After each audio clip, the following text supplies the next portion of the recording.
সবাইকে আমন্ত্রণ দেশ টিভি স্পোর্টস আওয়ারের সঙ্গে আছি আমি তামিমুর রহমান তন্ময়। টানা দ্বিতীয়বারের মতো যুব এশিয়া কাপের শিরোপা ঘরে তুলল বাংলাদেশ। আসরের ফাইনালে প্রথমে ব্যাট করতে নেমে স্কোরবোর্ডে 198 রান তোলে বাংলাদেশ।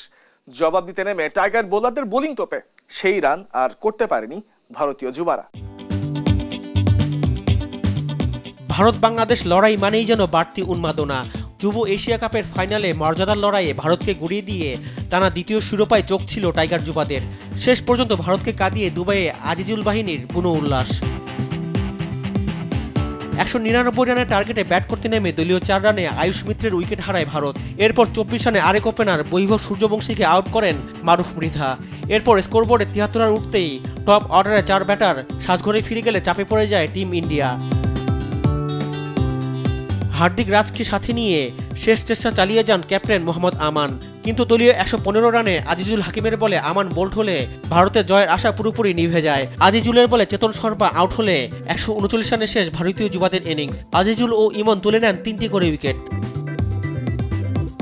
এর আগে টস হেরে ব্যাটিংয়ে নেমে দলীয় 17 রানেই প্রথম উইকেট হারায় বাংলাদেশ। ওপেনার কালাম সিদ্দিকী মাত্র 1 রান করে আউট হন। স্কোরবোর্ডে 66 রান উঠতেই আবরারের সাথে প্যাভিলিয়নের পথ ধরেন অধিনায়ক আজিজুল হাকিমও। শিহাব ও রিজান চতুর্থ উইকেটে 62 রানে জুটি করেন। দলীয় 128 রানে আউট হন শিহাব।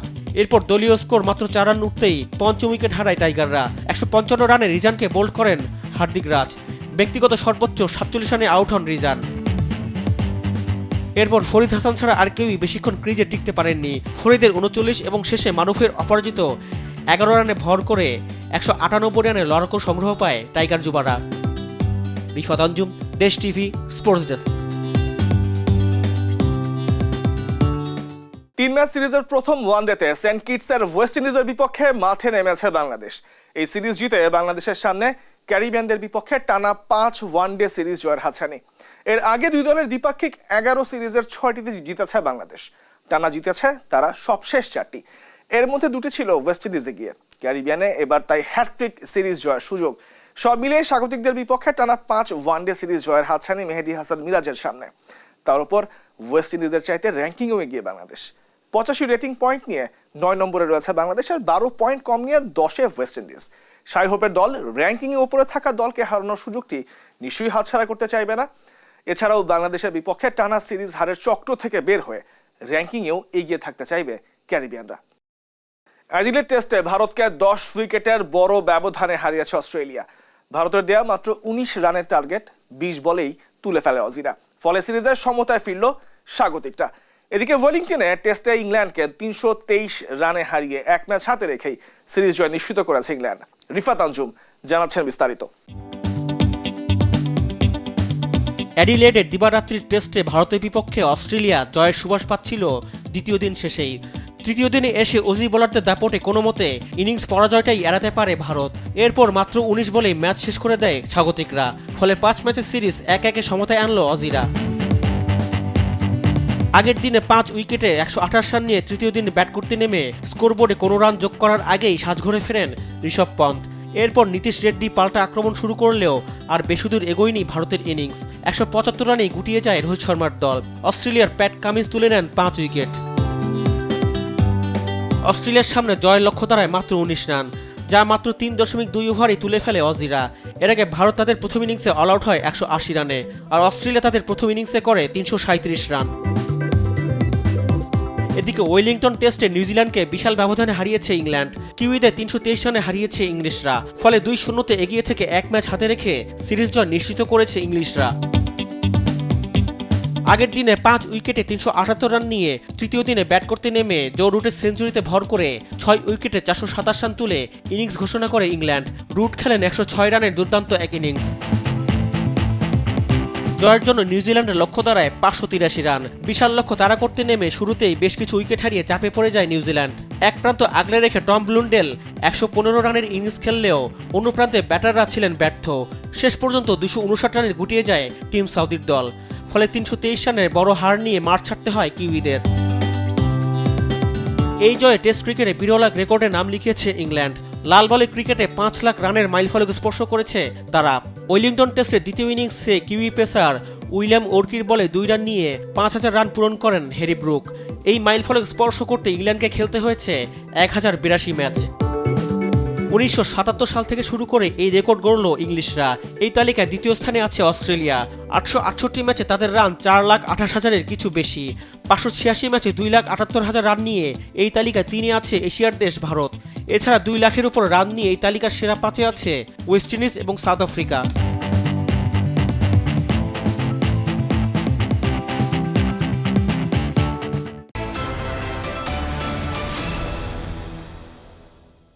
গতকাল রাত থেকে বাফুফের অধীনে থাকা বাংলাদেশ জাতীয় দলের ফেসবুক পেজটি হ্যাকারদের দখলে রয়েছে। বাফুফের পক্ষ থেকে আজ এক সংবাদ বিজ্ঞপ্তিতে বিষয়টি নিশ্চিত করা হয়। উদ্ধারের চেষ্টা চললেও এখনো পর্যন্ত পেজটি হ্যাকারদের অধীনেই রয়েছে। হ্যাকিং এর পর থেকে বাফুফের পেজে বিভিন্ন সিনেমার ছোট ছোট ভিডিও ক্লিপ আপলোড দিতে থাকে হ্যাকাররা। গতকাল রাতে বাফুফের মিডিয়া ম্যানেজার সাদমান সাকিব পেজটি হ্যাক হওয়ার বিষয়টি নিশ্চিত করেন। বাংলাদেশ জাতীয় দলের ফেসবুক পেজটিতে 5 লাখের বেশি লাইক এবং 7 লাখের বেশি ফলোয়ার রয়েছে। ভারতের গুয়াহাটিতে একটি আন্তর্জাতিক টুর্নামেন্ট পরিচালনা করতে গিয়ে মারা গেছেন বাংলাদেশের প্রথম আন্তর্জাতিক ব্যাডমিন্টন আম্পায়ার নাজিব ইসমাইল রাসেল। ভারতের ইউনেক্স সানরাইজ ও গুয়াহাটি মাস্টার্সের ম্যাচ পরিচালনার জন্য ভারতে অবস্থান করছিলেন তিনি। শনিবার স্থানীয় একটি হোটেলের কক্ষ থেকে তার মরদেহ উদ্ধার করা হয়। নির্ধারিত সময় কোর্টে না আসা আয়োজকরা তার হোটেল কক্ষে যান। ডাকাডাকির পর সাড়া না পেয়ে দরজা ভেঙে তার মরদেহ পাওয়া যায়। আনুষ্ঠানিক সংবাদ বিজ্ঞপ্তি দিয়ে তার মৃত্যুর খবর জানিয়েছে বাংলাদেশ ব্যাডমিন্টন ফেডারেশন। হার্ট অ্যাটাকে নাজিবের মৃত্যু হয়েছে বলে জানিয়েছে ফেডারেশন। গত মাসে জাকারিয়া পিন্টুর পর এবার না ফেরার দেশে পাড়ি জমালেন স্বাধীন বাংলা ফুটবল দলের আরেক সদস্য ফজলে সাদাইন খোকন। শনিবার রাতে রাজধানীর একটি বেসরকারি হাসপাতালে মারা যান ফজলে সাদাইন। বার্ধক্যজনিত নানা রোগে ভুগছিলেন তিনি। তার মৃত্যুর খবরটি নিশ্চিত করেছে স্বাধীন বাংলা ফুটবল দলের অন্যতম ফুটবলার আশরাফ আলী। দেশ স্বাধীন হওয়ার পর ফুটবল খেললেও জাতীয় দলে কখনো ডাক পাননি তিনি। অবসরের পর ফুটবলের সাথে সেভাবে সম্পৃক্ত ছিলেন না। খোকনের মৃত্যুতে শোক জানিয়েছে বাংলাদেশ ফুটবল ফেডারেশন। এবারে দেশের বাইরের ফুটবলের খবর। ইংলিশ প্রিমিয়ার লিগে রাতে নিজ নিজ ম্যাচে মাঠে নামছে আর্সেনাল এবং চেলসি। রাত 8টায় ক্রেভেন কটেজ স্টেডিয়ামে ফুলহ্যামের বিপক্ষে খেলবে আর্সেনাল। অন্য ম্যাচে রাত 10:30টায় টটেনহ্যাম হটস্পার স্টেডিয়ামে চেলসিকে আতিথ্য দেবে স্বাগতিকরা। এদিকে রাত 2টায় মেট্রোপলিতানো স্টেডিয়ামে সেভিয়ার মুখোমুখি হবে অ্যাটলেটিকো মাদ্রিদ। ইংলিশ প্রিমিয়ার লিগে টটেনহ্যামে মুখোমুখি হবে জায়ান্ট চেলসি। এবারে মৌসুমে শিরোপার রেসে বেশ ভালোভাবে টিকে আছে দ্য ব্লুসরা। 14 ম্যাচে 28 পয়েন্ট নিয়ে তালিকার 2-এ আছে তারা। সবশেষ 5 ম্যাচে অপরাজিত আছে চেলসি। তাদের সামনে এবার জয়ের খোঁজে থাকা টটেনহ্যাম। রক্ষণভাগ থেকে ফরওয়ার্ড লাইন সবার সম্মিলিত পারফরমেন্সে বেশ নজর কেড়েছে চেলসি। কুকুরিয়া দিয়াসিদের জমাট বাঁধা রক্ষণের পাশাপাশি মাদোয়েক কোল পালমাররা গোল পাচ্ছেন নিয়মিত। তাই এই ম্যাচে টটেনহ্যামকে হারিয়ে শীর্ষে থাকা লিভারপুলের সঙ্গে পয়েন্ট ব্যবধান কমানোর লক্ষ্য থাকবে এনজো মারেস্কার শিষ্যদের। এদিকে লা লিগা রাত 2টায় ঘরের মাঠে সেভিয়াকে আতিথ্য দেবে অ্যাটলেটিকো মাদ্রিদ। এবারের মৌসুমে রিয়াল বার্সার সাথে বেশ ভালোভাবে লড়াই জমিয়ে তুলেছে তারা। 16 ম্যাচে 32 পয়েন্ট নিয়ে টেবিলের 3-এ আছে দিয়েগো সিমিওনের শিষ্যরা। এবারে মৌসুমে মিডফিল্ডে কিছুটা দুর্বলতা থাকলেও ফরওয়ার্ডদের ফর্ম এবং শক্তিশালী রক্ষণভাগের দৃঢ়তায় সবকিছু বেশ ভালোভাবেই সামনে নিয়েছে অ্যাটলেটিকো। আনহেল কোরেরা, আলেকজান্দ্রো সালহোত্রা নিয়মিত গোল করে ব্যবধান গড়ে দিচ্ছেন। তাই টেবিলের তলানিতে থাকা সেভিয়াকে হারিয়ে নিজেদের অবস্থান আরও শক্ত করার লক্ষ্য নিয়ে মাঠে নামবে Atletico. Rifat Anjum, Desh TV, sports desk. শীর্ষ স্তরের লিগে 200 গোলের মাইলফলক স্পর্শ করেছেন রিয়ালের ফরাসি তারকা কিলিয়ান এমবাপ্পে। শনিবার রাতে লা লিগায় জিরোনার বিপক্ষে 62 মিনিটে গোল করেন এমবাপ্পে, যা ছিল রিয়ালের হয়ে এমবাপ্পের 9ম গোল। আর এই গোলের মাধ্যমে শীর্ষ স্তরের লিগে 200 গোল হয়ে গেল এই ফরাসি তারকার। 2015-16 মৌসুমে মোনাকোর হয়ে শীর্ষ স্তরের লিগে অভিষেক হয় এমবাপ্পের। ফরাসি এই ক্লাবটির হয়ে 41 ম্যাচে তিনি করেন 16 গোল। এরপর পিএসজিতে 7 মৌসুমে 205 ম্যাচে তার কাছ থেকে গোল আসে 175টি। অর্থাৎ ফ্রেঞ্চ লিগ 1-এ এমবাপ্পে করেছেন মোট 191 গোল, আর লা লিগায় করেছেন 9টি। শনিবারে ফুটবল বিশ্ব দেখল 4টি ভিন্ন নাটকীয় ম্যাচের গল্প। ইংলিশ প্রিমিয়ার লিগে একদিকে ক্রিস্টাল প্যালেসের বিপক্ষে 2-2 গোলে ড্র করে শিরোপার দৌড়ে পিছিয়ে পড়েছে ম্যানচেস্টার সিটি। অন্যদিকে নিজেদের ঘরের মাঠে 30 বছর পর নটিংহ্যাম ফরেস্টের কাছে 3-2 গোলে হারলো ম্যানচেস্টার ইউনাইটেড। আর লা লিগায় একদিকে রিয়াল বেটিসের সঙ্গে 2-2 গোলে ড্র করে নিজেদের শীর্ষস্থান আরও শক্ত করার সুযোগ হাতছাড়া করেছে বার্সেলোনা।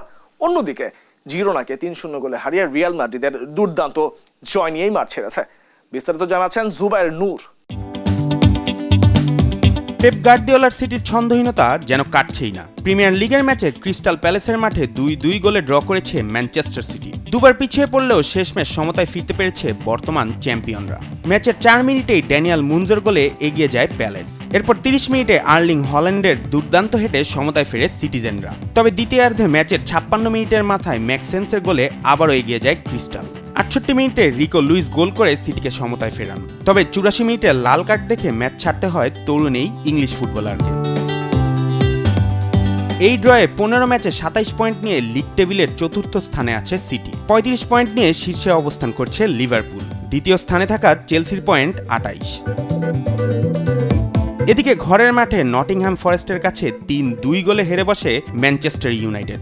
ওল্ড ট্রাফোর্ডে গত 30 বছরে এটি ইউনাইটেডের বিপক্ষে ফরেস্টের প্রথম জয়। সেট পিস থেকে গোল হজম করার দুর্বলতা আরও একবার প্রকাশ পেল রেড ডেভিলদের। ম্যাচের দ্বিতীয় মিনিটেই কর্নার থেকে গোল করেন নিকোলা মিলেনকোভিচ।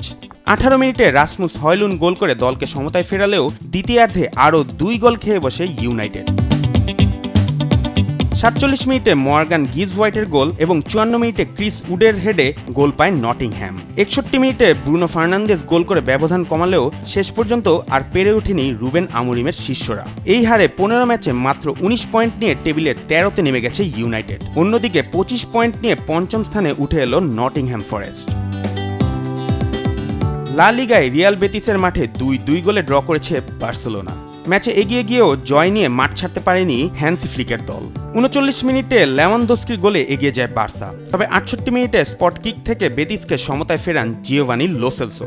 এরপর 82 মিনিটে ফেরান তোরেস গোল করে বার্সাকে জয়ের স্বপ্ন দেখালেও যোগ করা সময়ে আসান দিয়াওয়ের গোলে ড্র নিয়ে ম্যাচ ছাড়তে হয় কাতালানদের। আরেক ম্যাচে জিরোনাকে 3-0 গোলে হারিয়েছে রিয়াল মাদ্রিদ। 36 মিনিটে বেলিংহ্যামের গোলে লিড নেয় গ্যালাকটিকোরা। এরপর 55 ও 62 মিনিটে গোল করে রিয়ালকে পূর্ণ 3 পয়েন্ট এনে দেন আর্দা গুলের এবং কিলিয়ান এমবাপ্পে। এই জয়ে 16 ম্যাচে 36 পয়েন্ট নিয়ে শীর্ষে থাকা বার্সার ঘাড়ের উপর নিঃশ্বাস ফেলছে আনচেলত্তি শিবির। জুবাইর নূর, স্পোর্টস ডেস্ক, দেশ টিভি। বিশ্বখ্যাত ক্রীড়া সামগ্রী প্রস্তুতকারক প্রতিষ্ঠান নাইকির সঙ্গে নতুন চুক্তি করেছে ব্রাজিল জাতীয় ফুটবল দল। আগামী 12 বছরের জন্য চুক্তির মেয়াদ দাঁড়িয়েছে 5 বারের বিশ্ব চ্যাম্পিয়নরা। ব্রাজিল ফুটবল কনফেডারেশনের সভাপতি রড্রিগেজ বলেছেন, ফুটবলের সবচেয়ে দীর্ঘ এবং সফল পার্টনারশিপে ফুটবল এগিয়ে যাবে বহুদূর। বিস্তারিত নেক্সট রিপোর্টে। পুরনো সম্পর্ক ধরে রেখে আবারও নাইকির সঙ্গে যাত্রা শুরু করলো ব্রাজিল। বিশ্ববিখ্যাত ক্রীড়া সামগ্রী প্রস্তুতকারক প্রতিষ্ঠান নাইকির সঙ্গে নতুন করে 12 বছরের চুক্তির মেয়াদ বাড়িয়েছে 5 বারের বিশ্ব চ্যাম্পিয়নরা। নবায়নের আগেও আগামী 2026 সাল পর্যন্ত সর্বশেষ চুক্তি ছিল। সূত্রের বরাত দিয়ে বার্তা সংস্থা অ্যাসোসিয়েট প্রেস জানিয়েছে, নতুন এই চুক্তির মূল্য $10 কোটি, যা বাংলাদেশি মুদ্রায় 1200 কোটি টাকা। পাশাপাশি ব্রাজিলের জার্সি বিক্রির অর্থ থেকে রয়্যালিটির টাকাও পাবে ব্রাজিল। এই শর্ত অবশ্য আগের চুক্তিতে ছিল না। নতুন এই চুক্তির পর লাইসেন্স করার পণ্যের বিশ্বজুড়ে দোকান চালুর অনুমতি দিয়েছে ব্রাজিল ফুটবল কনফেডারেশন। নাইকির সঙ্গে নতুন চুক্তির প্রসঙ্গে সিবিএফ প্রেসিডেন্ট এদনালদো রদ্রিগেজ বলেছেন, এই চুক্তি ব্রাজিলিয়ান ফুটবলের শক্তিকেই তুলে ধরেছে। এটা ফুটবলের সবচেয়ে দীর্ঘ এবং সফল পার্টনারশিপগুলোর একটি। আমরা একসঙ্গে ব্রাজিলের অসাধারণ ফুটবলের উদযাপন চালিয়ে যাব। এর আগে গত মার্চে জার্মানি ফুটবল দলের সঙ্গে চুক্তি করে নাইকি, যার ফলে শেষ হয়ে যায় জার্মান দলের সঙ্গে অ্যাডিডাসের প্রায় 70 বছরের পুরনো সম্পর্ক। নাইকির জার্সি শুধু ব্রাজিলের নারী ও ফুটবল দলের জন্য না, বিচ ফুটবল এবং ফুটসালেও ব্রাজিল দল নাইকির জার্সি পরিধান করে থাকে। নতুন চুক্তিতে 2027 সাল থেকে জার্মানি জাতীয় দল এবং বয়সভিত্তিক দলগুলোর সব পর্যায়ে খেলাধুলা সরঞ্জাম দিবে নাইকি। ব্রাজিল ও জার্মানি ছাড়াও নাইকির স্পন্সর করা জার্সি পরে Australia, Croatia, England, France, Nigeria, Poland, Portugal ও দক্ষিণ কোরিয়ার মতো দেশগুলো। Rifat Anjum, Desh TV, sports desk. অস্ট্রেলিয়ার স্প্রিন্টার গাউট ভেঙেছেন কিংবদন্তি পিটার নরম্যানের 56 বছরের পুরনো রেকর্ড। 200 মিটার দৌড়ে নতুন জাতীয় এবং ওশেনিয়ার রেকর্ড গড়েছেন 16 বছর বয়সী এই কিশোর। ব্রিসবেনে অল স্কুল চ্যাম্পিয়নশিপে 200 মিটার দৌড়ে কিংবদন্তি পিটার নরম্যানের 56 বছরের পুরনো রেকর্ড ভেঙে ফেলতে গাউট সময় নেন মাত্র 20.04 সেকেন্ড, যা অস্ট্রেলিয়া এবং ওশেনিয়ার নতুন জাতীয় রেকর্ড। 1968 সালে মেক্সিকো সিটি অলিম্পিকে নরম্যানের গড়া 20.06 সেকেন্ডের রেকর্ড ছিল এতদিন অখ্যাত। এই পারফরমেন্সে গাউট এখন অনূর্ধ্ব-18 বিশ্ব তালিকায় দ্বিতীয়। শীর্ষে আছেন যুক্তরাষ্ট্রের এরিয়ান নাইটস। এর আগের দিন 10.17 সেকেন্ডে 100 মিটার দৌড়ে অস্ট্রেলিয়ার এইজ গ্রুপ রেকর্ডও গড়েছিলেন গাউট। এই ছিল এখনকার দেশ টিভি স্পোর্টস আওয়ারের সঙ্গে থাকবার জন্য এতক্ষণ ধন্যবাদ সবাইকে।